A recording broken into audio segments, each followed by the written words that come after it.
Hello, so today I'm going to be going over a ZOE game where I'm going to be playing around ZOE and Alawi.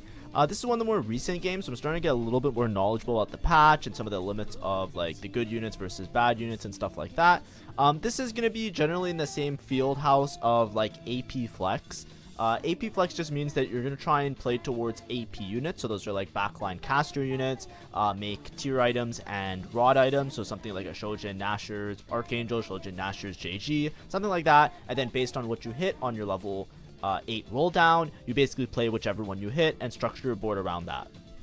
So in this case, you'll see from my opener I have a lot of AP units. I don't really have a good spot for Pit Fighter, so I'm not going to take it. Don't have a spot for Built Diff, so I'm not going to take it. I just decided to take Support Cache. This is when I'm offline, so I'm taking the more boring option. Support Cache is like a catch-all, like just gives you a support item. It's going to spike your board in some way, shape, or form, so it's going to make you relatively strong for your early to mid game.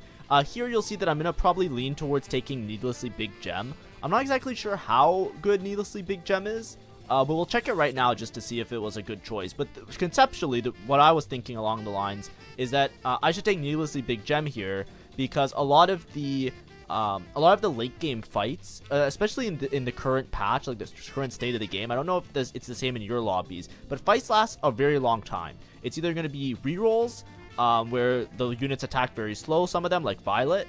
It's going to be people at large front lines, so either like 6 Bruiser or 6 Sentinel. They're either playing like 6 Bruiser Twitch, or they're playing like 6 Sentinel Heimer, or they're playing like the Black Rose Sentinel board, which also just takes a lot of time, right? It's part of the reason why you see a lot of people building Archangels. I'm not sure if this happens in your games, like I said before, but in my games, Archangel is almost like a must in a lot of fights, and it comes down to like whoever has Archangels usually wins, because the front lines take so long to pick apart that the Archangels ramps up, and that's how like a Heimer or a Malzahar does massive damage towards the end of a fight, and it just wins you because he's just one-shotting everything because the Archangels last a long time.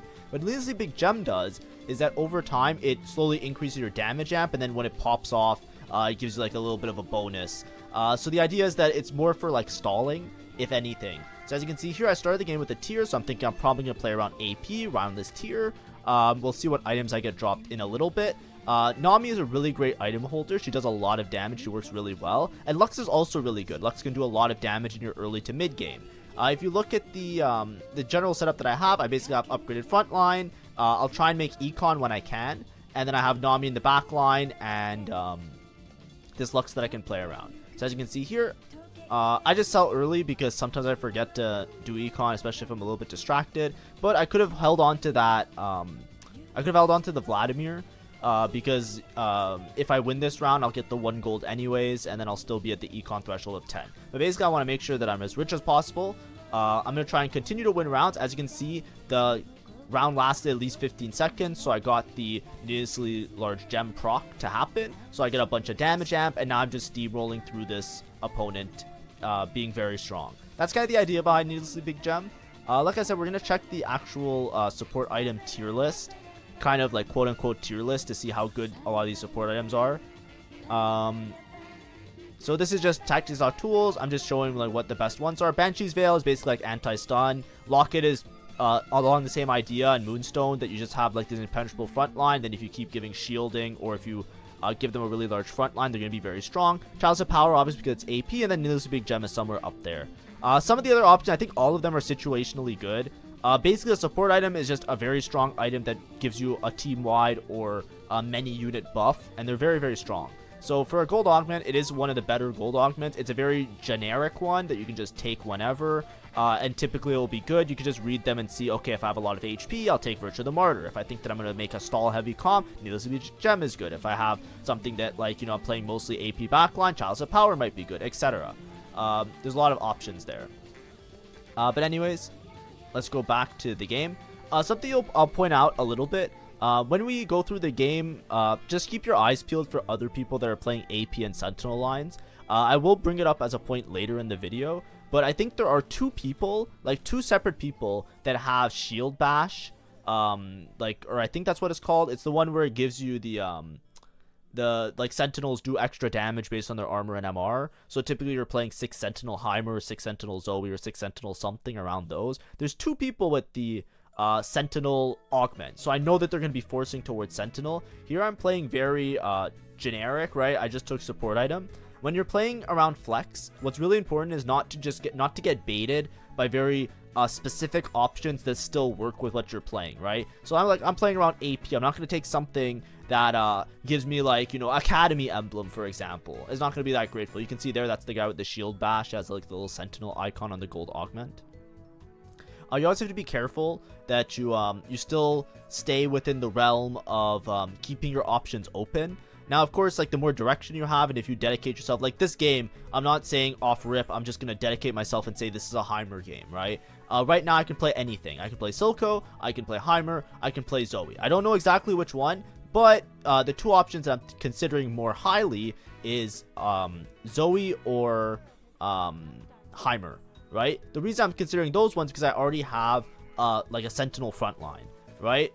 A lot of the times when you're playing around AP flex, one of the important things that you have to do is you have to want to keep your options open, but you don't want to play too wide, right? You can play very narrow and say, I'm just going to play towards one comp, right? That's like, you know, you see an Academy emblem, you take Academy emblem, you know that you're playing Heimer, you're playing one variation of Heimer, you force into it, right? Another option is you just take general item like I did, and then you can decide, okay, I'm either playing ZOE, Silco, or Heimer. The best way to play the flex is that you think just about ZOE and just about Heimer, right? ZOE and Heimer is really easy to flex around Sentinels. So right now I have Sentinels. That's why I'm saying I'm more inclined to play that. If I just run into a bunch of Black Rose units, right? Like if my opener was mostly Black Rose, it would probably be Heimer or Silco, because those ones work a little bit better with the Black Rose front line. And by default, they also cap a little bit higher because of the way that Black Rose with Visionary works. You can play around Malzahar. You have a little bit of a better cap option. Sentinels isn't that great, but what you can do is, like, you know, I have this Irelia early that I'm going to keep for most of this game. It's easier to pivot between those two boards. I'm going to make a pivot guide in general, so please don't, like, look at this video and think like this is all I'm going to talk about it. I'm actually working on a pivot guide, a forecast guide, and a reroll guide that I was going to release for next week. I'm just not sure when the next patch is coming, so I want to get information on when the next patch is and then decide if I'm going to do all the videos this week or if I'm going to do them the week after when it's a new patch week, so that there's a little bit of cohesion on, like, things changing, so that it's more relevant for a little bit longer, if that makes sense. But anyways, I'm going to make a pivot guide. It's going to come out hopefully on Tuesday, and then the other guides hopefully will come out later this week, unless there's going to be a new patch. Then I'll wait a bit and I'll post them in the week after so that I have a little bit of updated information on that. So stay tuned. If you're a fan of the guides and you don't like the VOD reviews as much, that's going to come up. The VOD reviews are more for, like, really nitty-gritty learning. I try and go through as many concepts as possible and explain my decision along the way at each point, so that if you're trying to learn how to play the game, you kind of have, like, a little bit of a reference point of, like, okay, this is what this person's doing at this point, this is what this person's doing at that point, and you can use it to kind of, like, augment your own gameplay. And that's, like, the idea of these VOD reviews, which I think is, like, the best way to learn, because that's how I kind of learned, except people didn't make videos like this when I was learning TFT. I had to take notes like a psychopath while watching streams. Like, I literally had a Word document open, I would take notes, and that's how I got a little bit better at the game. So we look at my items. I have Shojin Nashers. Shojin Nashers is really good. The reason Shojin Nashers works out really well, Shojin is generally not that great of an item, but it's the most flexible of all of the items. Shojin basically gives you +5 mana every time that you attack. So the idea is that as your unit's attacking, they get to the point at which they can cast their ability a lot faster. So you usually want to pair Shojin with Nashers, because what Nashers does is when you cast your ability, you get a bunch of attack speed. So when you have Shojin Nashers together, basically you'll cast once, and then you'll repeatedly attack, because your attack speed will go up, and then you'll cast again, and it kind of, like, stockpiles that you're continuing in the cycle that you're casting your abilities a bunch. And that's usually where most of the damage comes from, these backline caster units when you're playing around AP.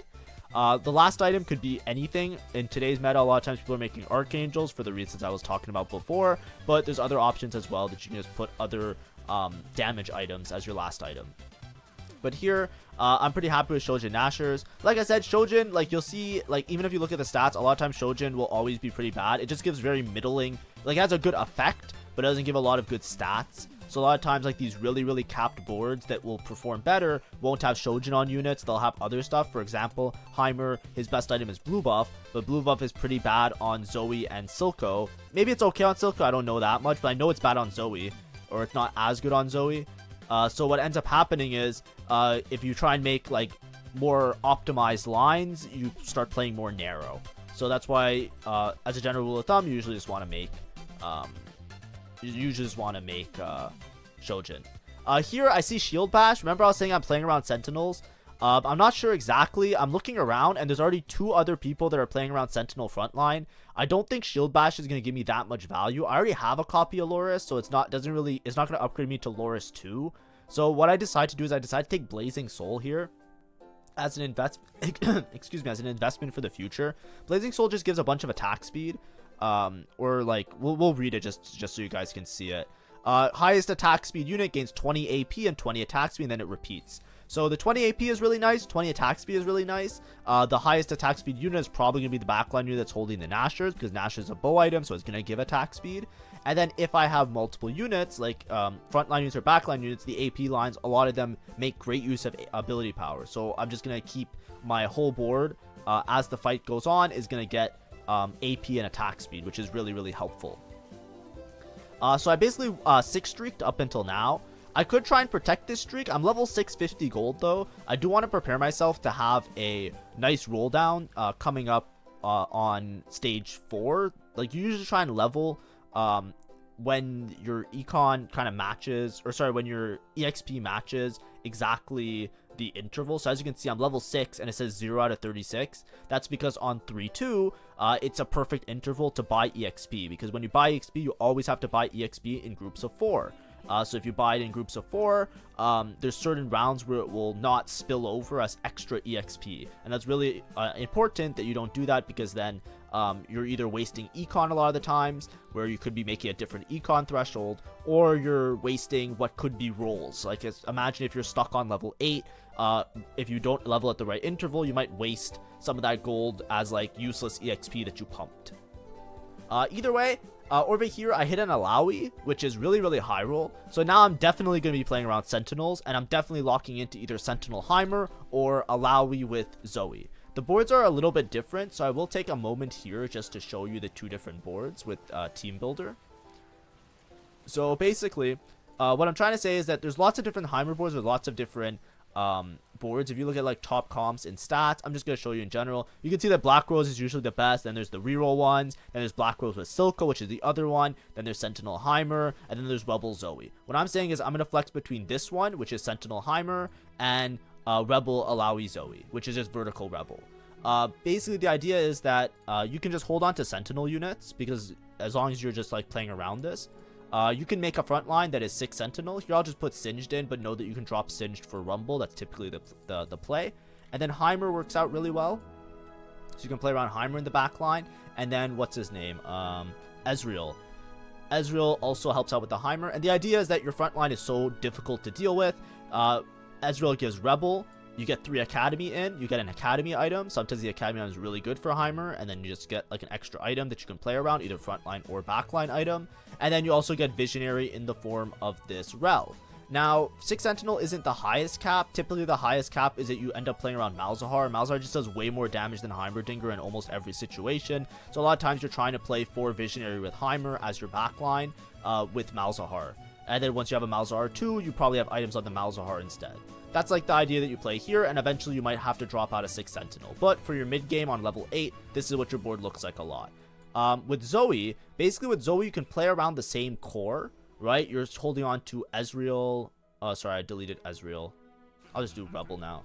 Rebels. So you'll play around Ezreal, right?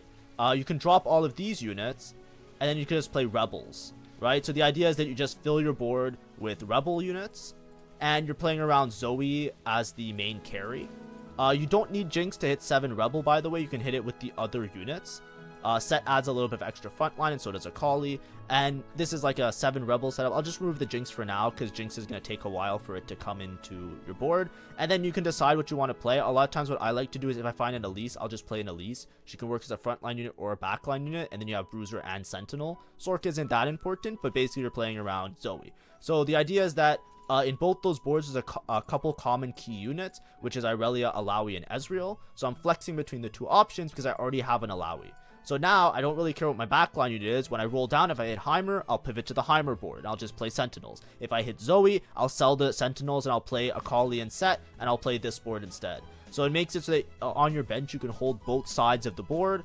Whichever one you hit on your roll down is the one that you play. And that's the idea of playing flexibly. That's like what's a really important skill set, at least in this set. So if you look at my bench, you'll see that there's Academy and Sentinel, and then I have these Vexes on my board as well, right?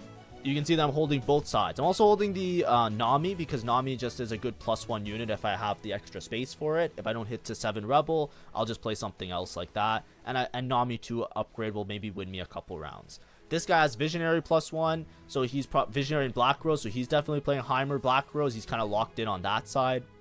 Many other people are contesting these comps, by the way. There's a guy, I think, with a Rebel Spatula. Like, quite literally, this guy with a Rebel Spatula. Now, like I said, whichever one I hit. Not everybody can hit. A lot of times the lobby is going to be very contested.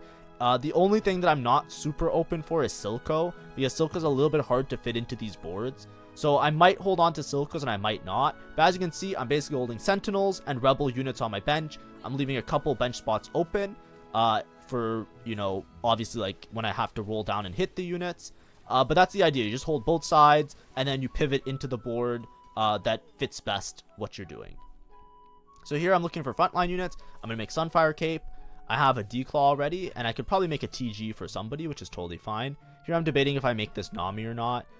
Because it's only one round that I'm going to have it. I decided to make it. I can save a little bit of HP. Whenever you make an upgraded unit, if it's not a 1-cost unit, it always loses you 1 gold. So upgrading this Nami to Nami 2. Nami 2 is going to sell for 8 gold, and it cost me 9 gold to make. So it's basically minus 1 gold. I'm saying here, I have a lot of money. I'm level 7 with 78 gold. I can afford to lose 1 gold here just to make sure that it's fine. As you can see here, this guy's playing Alawi and Zoe. I don't think he has a Rebel +1, he just has Pumping Up. He made Archangels with Shojin, so he's probably locked in. He already did his level 8 roll down, by the way. As you can see, this Nami 2 is living very, very long, which is good for me. This guy's level 8 0 gold, so he's not going to spike any much harder than he already has right now. I narrowly win this round. If I had maybe one more upgrade, I would have won.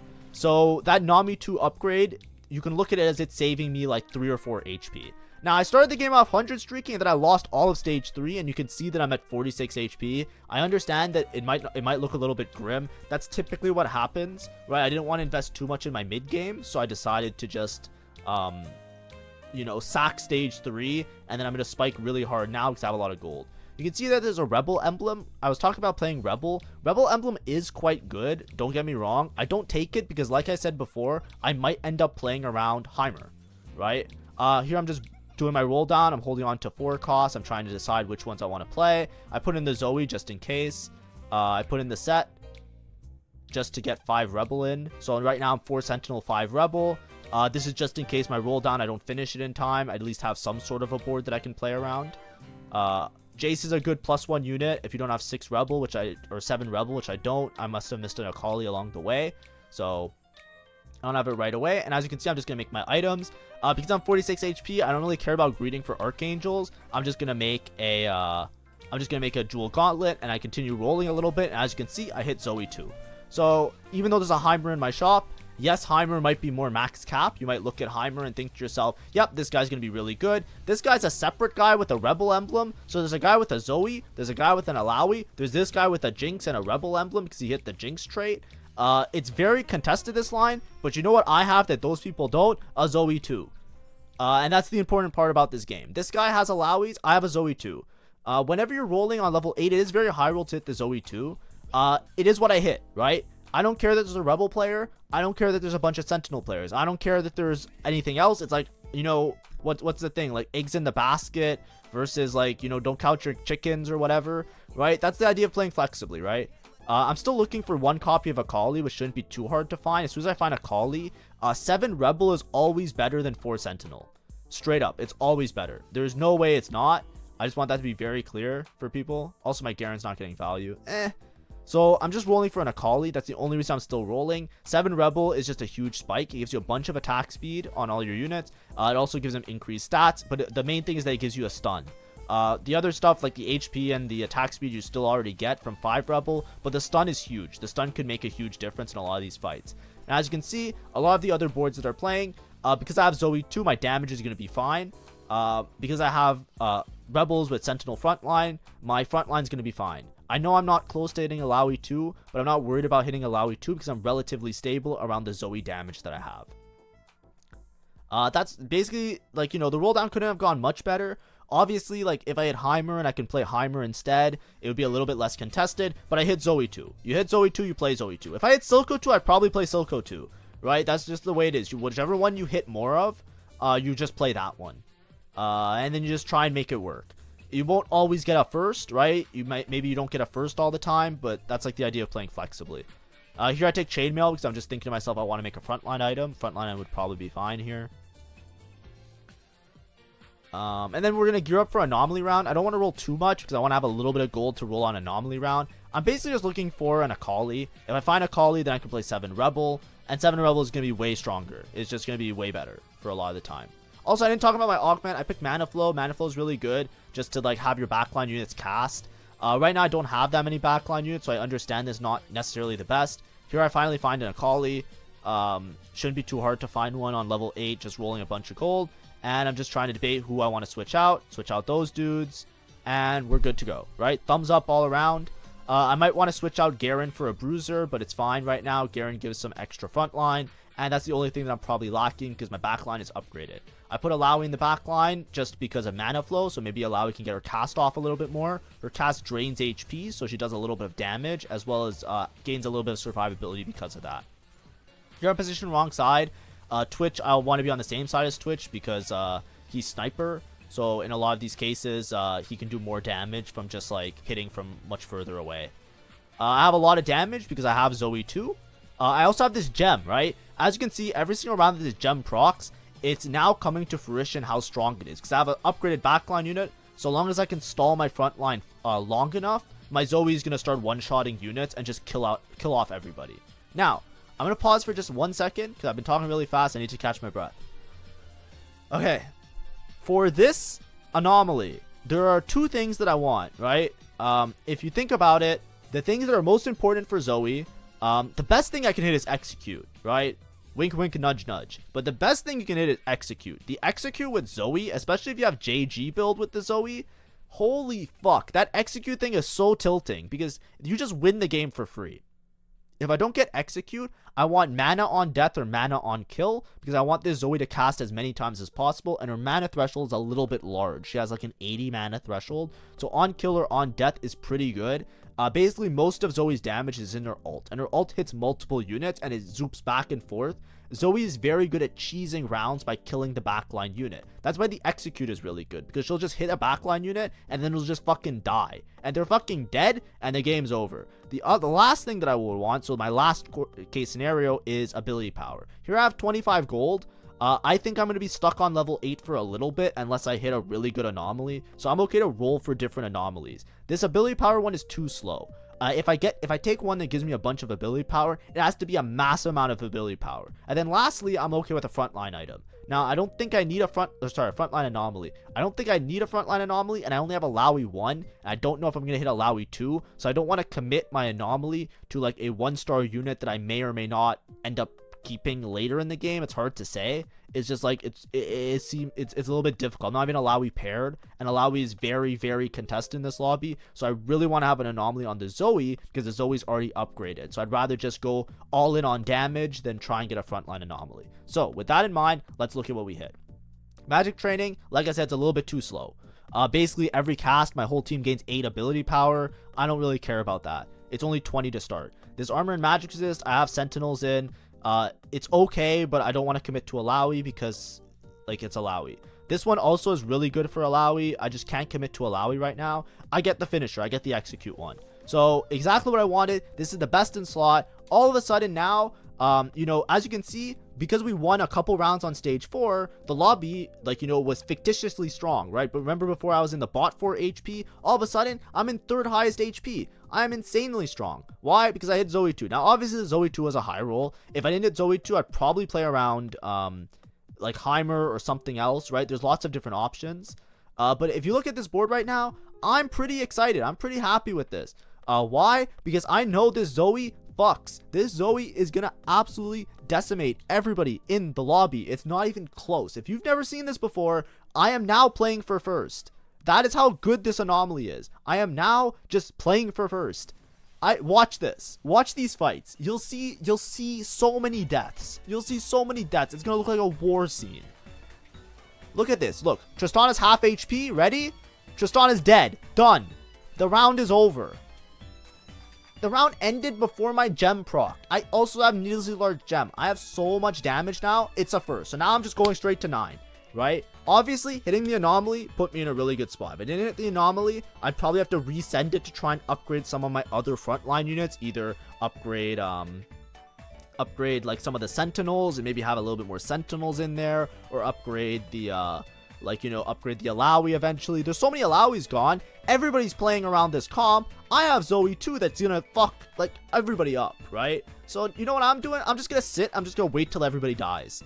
Right? I know I'm 33 HP. I know it seems a bit scary. You know, one fight goes wrong, then you're 1 life, and then another fight goes wrong, and then you're 8th. I have no fear right now because I just hit the greatest Anomaly I could on ZOE. Obviously, ZOE 2 was a high roll for me, and the Anomaly was a high roll for me. But you have to understand, you have to leave your options open, right? I didn't take anything in this game that kind of gave me a hard direction besides keeping both Heimer and ZOE open. I still have a goddamn Lux on my bench because I never got around to selling her because I wasn't sure if I was going to eventually pivot to Heimer. Now I'm locked in on ZOE, obviously, because of the Anomaly. But still, right? It's just something really important to take into consideration. I don't have Shred either, by the way. It's just the way that my items worked out. I have anti-heal. I don't have Shred. I do eventually want to make Shred. Armor reduction is very important. A lot of people have Sentinels. That other guy hit ZOE 2. All the power to him. A couple people are playing around the Alawi, so I don't have Alawi 2. I'm not sure if Alawi 1 is better than Irelia 2. They both kind of tank a lot, so I'm kind of okay with either of them having items. I'm just keeping them on the Irelia right now because I don't want to waste a remover to find out that Alawi dies too soon. Especially against really burst damage comps. Alawi's really good at drain tanking, so sometimes if she's only 1 star, even with items, a comp like this Camille, for example, the Camille will just one-shot the Alawi like she did. Because Alawi's whole thing is like, she jumps in the front, she does the whole suck, where she like sucks everybody's HP, and then she's like so hard to kill, and she has durability, and then she doesn't die, and then like, you know what I mean? If that doesn't happen, if I don't get to that state, it's like, you know, I'm not too excited about the Alawi. Something I do have to work on, though, eventually my damage will fall off. I don't have 2 carries, right? If you look at some of these other boards, they have 2 backline units that are dealing damage. I only have 1 backline unit dealing damage, so it's a little bit more awkward. This guy with the ZOE, like, basically, like, there's like 3 or 4 people playing the same comp. Like I said, this isn't like I contested, I'm better, I hit, they didn't. It's like I left myself open. It's like whatever I hit, I hit. If I hit Silco, I'd play Silco. But Silco a lot less. If I hit Heimer, I play Heimer. If I hit ZOE, I hit ZOE. I rolled early. I had a bunch of gold because I econed up really well this game. That's the most important thing. Just make sure you're hitting your econ intervals for your roll down. I hit 2 copies of ZOE and I said, okay, I'm going to commit ZOE. And then I just happened to find the last one.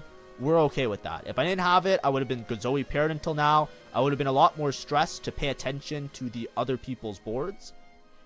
And then by looking at the other people's boards, I would then be able to decide, do I go level 9 or do I roll on level 8 to try and upgrade my units? That's what, like, I've done that in a couple other games that you might have seen on my channel, where it's like, I look around, I'm like, okay, this guy looks like he's gonna play the same comp, let me roll now before they're all gone.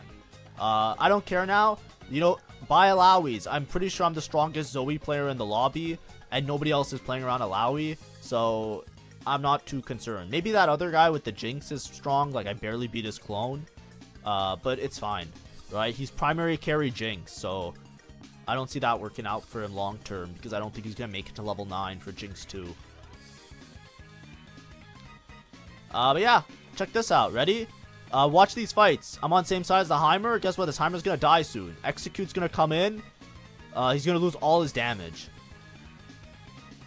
Right? It's getting a little bit scary, right? I'm sure it's getting scary. I'm not that scared. I guess I'm a little bit scared. I might lose this. Never mind. Guess what? Execute. GG. Right? Obviously, like I was saying before, if you don't have the execute, Maybe the mana one is enough sometimes, but you really have to focus on what's it called, on upgrading your front line, right? Even having a set 2 and having a Loris 2 or having any of those other units upgraded, like a Garen as well. Any frontline units getting upgraded would be really, really good for you.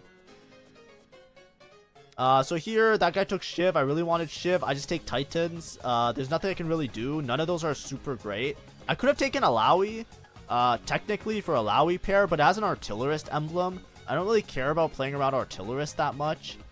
So I'd rather just take the Titans. If I hit Alawi, I hit Alawi. As you can see, I went to level 9 this turn. I'm rolling.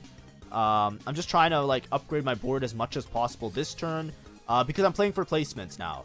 I could have waited, I'd greeded a little bit more to roll on level 9 odds a little bit later, but 2 people died and one of them was an Alawi player. I say I might as well level and roll and try and upgrade my board as much as possible to make sure that I don't lose an extra round. So for example, this round against this other Rebel player, I want to make sure that, you know, I'm in the best spot possible, that I'm not losing these rounds for free. The reason is, if you look, everybody's HP is very, very close. One guy's at 1 HP, one guy's at 5 HP, one guy's at 6 HP, I'm at 33 HP, right? I remember I said before I was playing for first, but at the same time, I don't want to accidentally overgreed, right? If I sack this round, I lose, let's say I lost this round, I'd lose like 10 HP, then I'm in contention for maybe going bot 4. Here I want to guarantee it. As you can see, I'm guaranteeing my top 4. Anything that you can level for to spike your board is good. I spiked my board and I got a Bruiser in. So Bruiser just gives my whole team a little bit of extra HP. That can be the difference maker in a lot of these fights, especially against these cap timer boards. It so happened that because some of the ZOE players died with the level 9 odds, I was able to easily hit the Alawi 2. That's not always the case. I wasn't leveling strictly to find the Alawi 2. If I felt like Alawi 2 would have given me better odds, then I would have just rolled on level 8. But like with all my gold, instead of wasting all the gold to actually make it to level 9. And then here, the max cap version of this board, I can probably lose Garen for something else, maybe another form swapper like Jace. But eventually I want to switch out one of these shitty Rebel units for Jinx, right? If I get a Jinx 2, then I get a lot of damage. Like, it's a huge damage spike. So over here, I'm just playing around this Garen. I get my gem proc. So this guy, he's done. GG. This guy's dead too. Highest HP in the lobby, 8 streaking since the ZOE 2. Pretty much 8 streaking since I got the execute. Like I said, I will fall off eventually because I don't have a secondary carry. So all my damage is coming from the ZOE. But this is like an example of an anomaly that's just fucking giga broken on certain units. Like, I'm pretty sure this is like maybe best in slot ZOE. I'm not sure if the mana on kill is better. For ZOE in particular, but I think that her casting threshold is so high that having the execute is just better. But yeah, GG, I guess. We're gonna see how it goes. It's not gonna be like the easiest game win at the end of this, so we're gonna see exactly how I pull that one off. But as you can see here, I look, there's no shred, so I just take another Titans probably. Both remaining players, I think, are AP, if I'm not mistaken. I think they're both Heimer level boards. So I just take a Titans because it's like whatever, it's kind of a frontline item. It's probably a little bit better than Bramble. But maybe I'm wrong. I'm rolling a little bit here. I can play Jace over somebody because I have Form Swapper in anyways, and it could be an extra frontline unit with the little extra dude. I find one copy of Jinx, which is totally fine. I'm also trying to hold on to some Black Rose units just in case I can pivot into Black Rose. I know that it's really contested right now, but that's why I'm holding on to LeBlanc. I could put LeBlanc in. It gives me Sorcerer. I understand the Sorcerer is Zoe's trait, but it's really not that necessary. It doesn't give that much AP. It gives like 10 AP. I think Sork's gain double, so it gives like 20 AP, right? It's not that much. It could make the difference in some of these fights. I lose to the Black Rose Visionary player. It's mostly because I just don't have a second damage dealer. Right now, my damage is lacking. So we're going to see. I'm going to roll here for as many units as I can. Ideally, I either hit Garen 2. Maybe I can play Malzahar. I hit Elise 2. So that's really good. So I can play Elise on top of my board. And then eventually I want to play around Jinx. But anyways, I'll put all items on Elise. Elise is really good in the front line because she also stuns, by the way. So something you might not take into consideration, Elise stun is massive. It's something that you should never take for granted. Elise stun, she basically jumps and she stuns a backline unit. Here I just lucked out that my Elise is on the same size both his Heimer and his Malzahar. You'll watch the Elise jump, boom. Look at his Heimer and Malzahar. They both get stunned, they stop doing damage. It's insane. And if they can't kill the Elise, she gets a second stun off. So that's why Elise 2 is very, very important. As you can see, now that I have Jinx, I have a second damage dealer. I did do a bunch of damage that round. I think I'm still going to lose this round for sure. I don't have Shred. So, you know, right now it looks like we're in a second place contention. If I hit a Jinx 2, I will be very, very strong. If I don't hit a Jinx 2, then I'll run into some problems. I hit Jinx 2, so we're going to be fine. So check this out. I have to sell, so I'm probably going to lose Garen. I put in Jinx 2. Titans isn't that good of a frontline item, but it does give a little bit of attack speed, and I have a Jinx 2, and it gives a little bit of AD. I know this is going to look really fucking stupid, and I understand that. Please bear with me. Titans isn't that great of a frontline item unless you're playing like a melee carry. I'd rather just give Jinx some AP and AD, because I know Jinx 2 fucks, especially with 7 Rebel. This Jinx 2 is going to one-shot a lot of these shitter units, and the thing that's really important, it also works why Execute is really good with ZOE. The more units that die on the board, the more chances ZOE has to hit a unit that counts, right? Because ZOE hits like the ball bounce between random units. So if you can kill off all the shit units, then the ZOE is going to hit somebody that you want to hit, right? Like if I kill everybody except the Heimer, then the ZOE bounce is going to go to the Heimer. It's just math. It's just good. Anyways, we finally, on the last carousel, hit Shred. That's the nail in the coffin. There is no fucking shot I'm losing this fight anymore. Jinx 2 with... I could have taken a Jinx item, by the way, but nah, it's fine. Just take the Shred. I needed that the whole game. I finally hit Shred. We're alright. We're going to be alright, you know? And like I said, you could play Sork. Sork is sometimes good. I'd rather just have Garen give my front line a little bit of extra HP. I think that's a little bit more important. So, you know what we're going to do? We're going to beat the capped Heimer board, and of course it's because I high rolled the ZOE and I high rolled the what's it called, the Anomaly. But you have to understand, I also have Gem. I have Gem proc, I have damage amp on Jinx, I have damage amp on ZOE, I have execute on ZOE, and there's no way he's gonna kill the Jinx before the rocket goes off. So it's great. Life's good. And you know what's great about the rocket is that it kills all those fucking little shits. Like he has the void summoning augment where it just summons all these void grubs. Like, look, the Jinx Rocket just kills all of them. Just dead. Between the Jinx Rocket and the ZOE Execute, the backline unit, he didn't even die from the Jinx Rocket. You saw the X on him. It was the Jinx Rocket, and then he got in threshold of ZOE Execute, and then ZOE just killed him. Done. First place. Easy. Emerald 3, I guess. I think I'm Emerald 2 now. I ranked up so much off stream because I was focusing really hard on, like, doing better.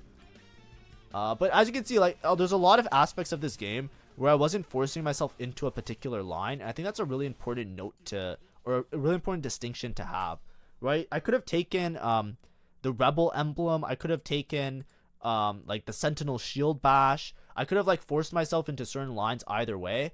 But I left myself open, and then when I rolled, I hit the ZOE. You can see in this lobby, I think it's like a 5-way contest for like, look, like 8th place. 8th place, Alawi. 7th place, Alawi. 6th place, Alawi. 5th place, Jinx.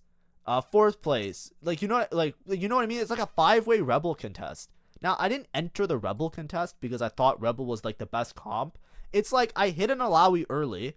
I played the Alawi, right? Because I have it, right? You know, egg in the basket is better than whatever the expression is.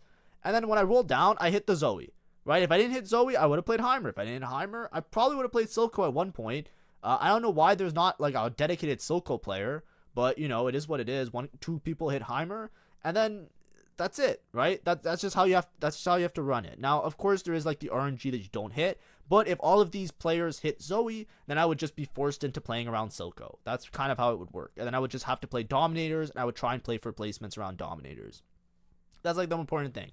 Now, obviously, I just want to point that out because like I don't like to play in these super contested lines, but it's really important to focus when you're playing. Don't just pivot off of a line because somebody else looks like they're angling the line.